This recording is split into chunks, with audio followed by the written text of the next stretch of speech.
Berjumpa lagi dalam program Sate Penyu bersama dengan Bimas Kristen Provinsi Kepulauan Bangka Belitung. Dengan saya Sugeng, penyuluh dari Kabupaten Bangka Induk. Malam hari ini kita akan merenungkan satu bagian firman Tuhan. Sebelum kita beristirahat sepanjang kawal malam, biarlah kita senantiasa dilindungi dan diberkati oleh Tuhan. Namun sebelumnya, mari kita tundukkan kepala, kita berdoa. Segala pujian, hormat, syukur bagi Engkau ya Tuhan. Terima kasih buat penyertaan-Mu, cinta dan kasih sayang Tuhan buat kami. Sehingga malam hari ini kami masih diberi kesempatan untuk belajar dan merenungkan kasih Tuhan dalam hidup kami. Berkati kami dan berkati juga setiap pendengar dimanapun mereka berada, beroleh kekuatan dan pertolongan yang daripada Tuhan. Terima kasih, dalam nama Tuhan Yesus kami berdoa. Bapak Ibu yang dikasihi oleh Tuhan, salam merdeka. Puji Tuhan, malam hari ini kita mau belajar satu bagian firman Tuhan yang saya ambil dari kitab Roma pasal yang ke-12 ayat yang pertama sampai dengan ayat yang ke-8.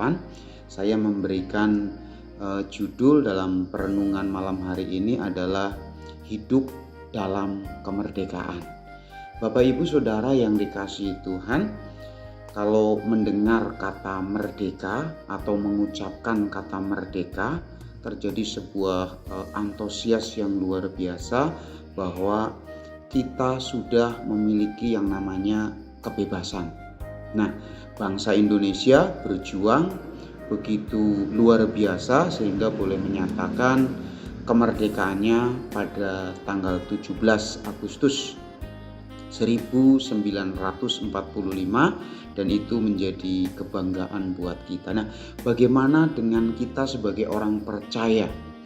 Saya mau menyatakan bahwa kita orang yang sudah percaya adalah orang yang hidup dalam kemerdekaan menurut Roma pasal 12 ayat 1 sampai 8. Nah, orang percaya telah merdeka dari dosa. Ya, artinya sebagai orang percaya kita bersyukur kalau kita sudah terbebas dari belenggu yang secara manusia kita tidak bisa menyelesaikan, dan yang bisa menyelesaikan hanya Tuhan saja. Bapak Ibu Saudara pemirsa dimanapun berada, banyak orang berusaha untuk menyelesaikan dosa mereka.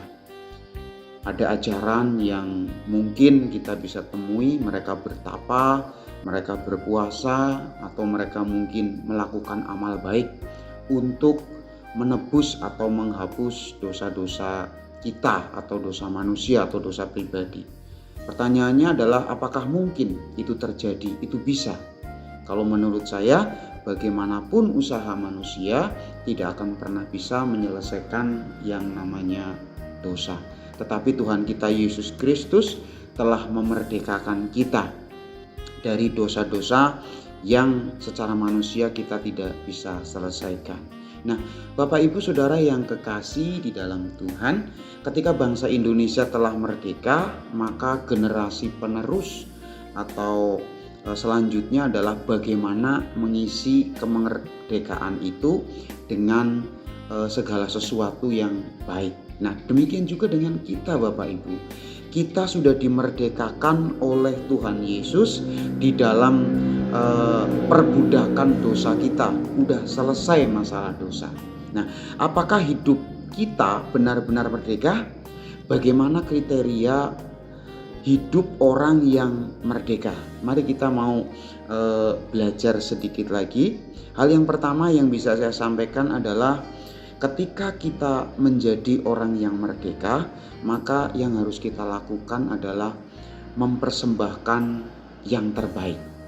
Nah, ayat yang pertama dari pasal 12 ini adalah, karena itu saudara-saudara, demi kemurahan Allah aku menasihatkan kamu supaya kamu mempersembahkan tubuhmu sebagai persembahan yang hidup, yang kudus, yang berkenan kepada Allah. Itu adalah ibadahmu yang sejati. Bapak Ibu Saudara yang dikasihi oleh Tuhan, Kita tidak bisa membalas apa yang Tuhan telah berikan buat kita. Tetapi kalau kita sudah dimerdekakan dari dosa-dosa kita, maka kita sebagai orang tebusan yang sudah dimerdekakan oleh Tuhan, yang kita lakukan adalah mempersembahkan tubuh kita untuk melayani Tuhan. Saudara, kalau misalkan kita mengumpamakan sebuah kisah, yaitu tentang santan kelapa. Kalau santan kelapa itu sebelum menjadi santan itu prosesnya begitu berat. Diambil dari kelapanya, kemudian dikupas, kemudian dipentong, kemudian diparut, kemudian diremas, kemudian keluarlah santan kelapa, dan itu yang baru bisa digunakan untuk masak dan sebagainya. Jadi demikian juga hidup kita mau diproses oleh Tuhan, kita mau dibentuk oleh Tuhan supaya Tuhan bisa menikmati apa yang sudah dikerjakan dalam hidup kita. Kemerdekaan kita benar-benar untuk mempersembahkan yang terbaik buat Tuhan. Itu yang pertama, mempersembahkan yang terbaik, yaitu tubuh kita untuk ibadah. Kemudian yang kedua, Bapak Ibu, malam hari ini yang kedua, mempermuliakan Tuhan.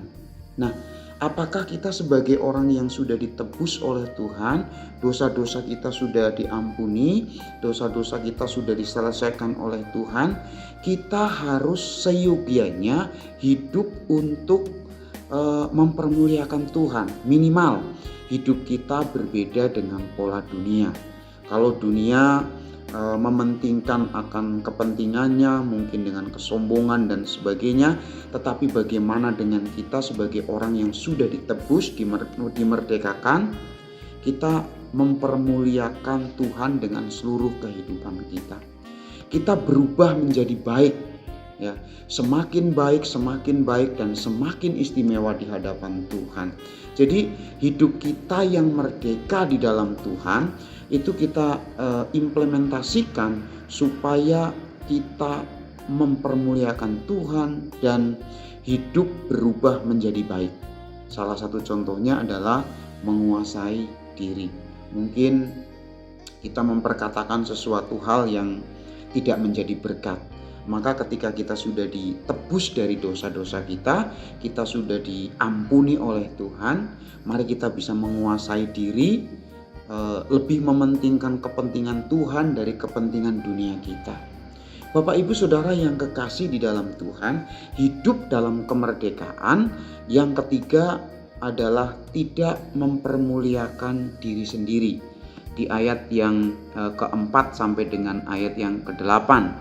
Sebab sama seperti pada tubuh kita mempunyai banyak anggota, tetapi tidak semua anggota itu mempunyai tugas yang sama. Dan selanjutnya, Bapak Ibu Saudara yang kekasih, ketika kita sudah dimerdekakan oleh Tuhan, mungkin hidup kita harus berbeda. Yang pertama, jangan kita menjadi orang yang munafik. Orang yang munafik itu adalah orang yang melakukan segala sesuatu berbeda dengan apa yang dikatakan, atau sebaliknya mengatakan sesuatu berbeda dengan apa yang dilakukan.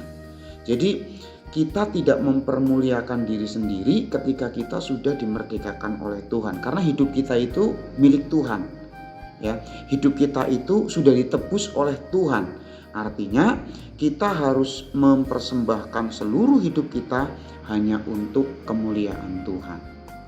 Jadi berikutnya, kita sebagai orang yang sudah ditebus tidak gila hormat. Bapak Ibu, kita adalah hamba. Hamba itu pembantu. Jadi apa yang kita lakukan harus memuliakan Tuhan dan untuk Tuhan. Kemudian yang berikutnya, tidak sombong. Bapak Ibu Saudara yang dikasihi oleh Tuhan, Tuhan menebus kita dari keberdosaan kita supaya kita menjadi pribadi yang baik, yang seturut dengan kehendak-Nya. Banyak hal yang mungkin kita bisa lakukan, tetapi hal yang paling penting dalam hidup kita ketika kita sudah ditebus, sudah dimerdekakan oleh Tuhan, yang harus kita lakukan adalah mempermuliakan Tuhan.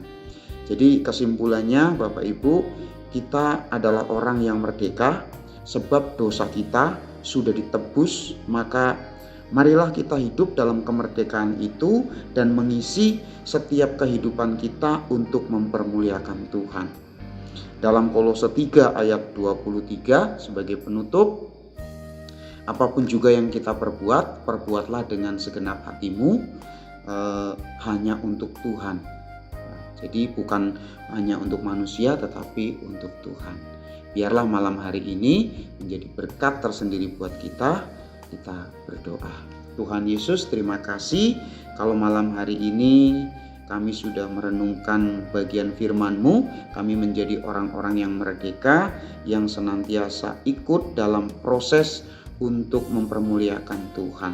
Berkati saudara-saudara kami dimanapun berada, biarlah mereka semua boleh tetap menjadi orang yang merdeka, yang memuliakan Tuhan. Inilah doa syukur kami dalam nama Tuhan Yesus.